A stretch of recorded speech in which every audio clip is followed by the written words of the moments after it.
Senweret I. Here's an African here who set up the kingdom of Athens.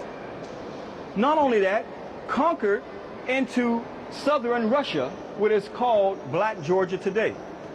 I often wonder if that's why they call it Black Georgia, because of this African here in Senweret of the 12th dynastic period. Senweret I, who conquered into Europe at this particular time. And this huge colossal right here going back to the African origins of civilization. Now, Maspero, as my wife pointed out about, he's one of the top psychopathic racists. Now keep in mind, the Cairo Museum, people come from all over the world to read this. But first of all, before I read this, let me show you this man right here named Maharpura. This is Maharpura right here. The 18th dynasty, giving praise to the great god Asaru, who the Greeks call Cyrus, sitting in his canopy, just like the Pope sits in his canopy, right? This is where they got the concept of the canopy from. But everything to deny you your history, this is what Maspero says about Maharpura. Let's read it right here.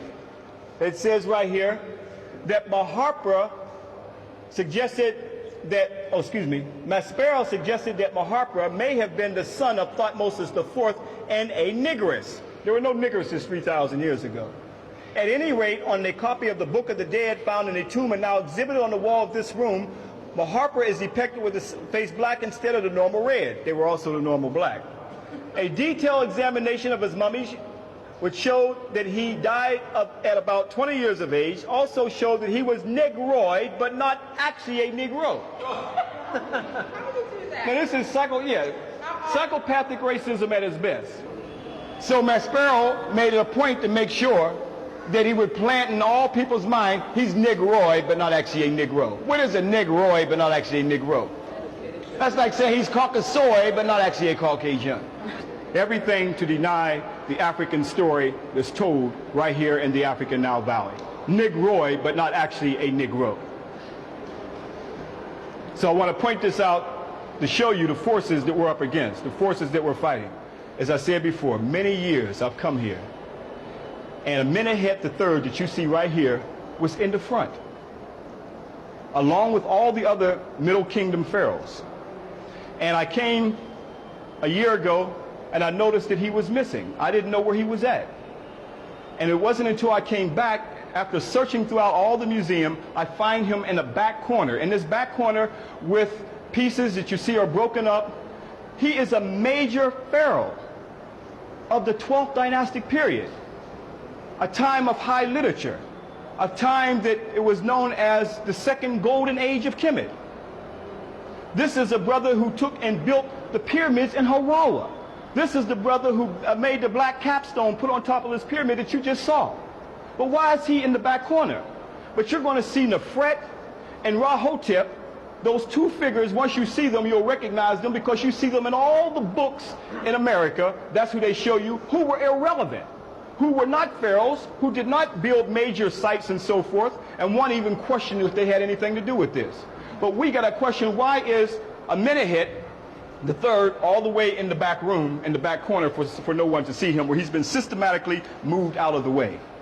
And I'm saying that this brother built his pyramid, like I said, in the area of Hawara. He's known as building the labyrinth, which is a very elaborate structure.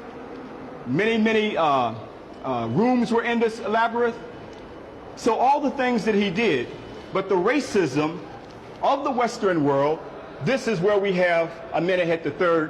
But you see his nose has been knocked off. This is what we're saying. Like I said before, there's no one prototype that defines an African facial characteristic. Look among us, we have all types of facial characteristics, nose structure, and even color. This is what made us truly the people who we are, the mothers and fathers of the planet Earth. But systematically, the ones that got wide nose, thick lips, have been systematically trying to erase it from the public's eye. So now we see Amenhotep III is in the back corner with other relics, and we have to come back in the back corner. And when we get around to the other side, I'm going to show you where he once stood at. So we have to understand that there's a serious psychological, intellectual war going on. And it's a serious war that's just as vicious as having our children in the classroom where the psychological war takes place, especially when that educational institution is controlled by someone who does, or other people who doesn't have the best interests of our children nor our people at heart.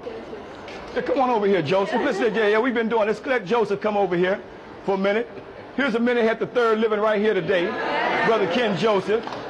Look at Ken Joseph here and look at Amenemhat III. Go even hold your head up high, brother. No, look at us. We know. All right, okay. Now you can get your shots in right now. Brother going to charge you for that shot too.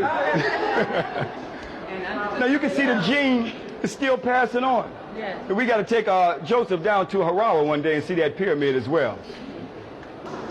The first thing that you'll see on Egypt, many of you have seen Rahotep and Nefret. Rahotep was not a king. Nefret was not a queen. They did not hold the throne in ancient times. But it seems as though they are in all of the books in Egypt. It's the opening of the page. Now keep in mind that African people are many, many colors.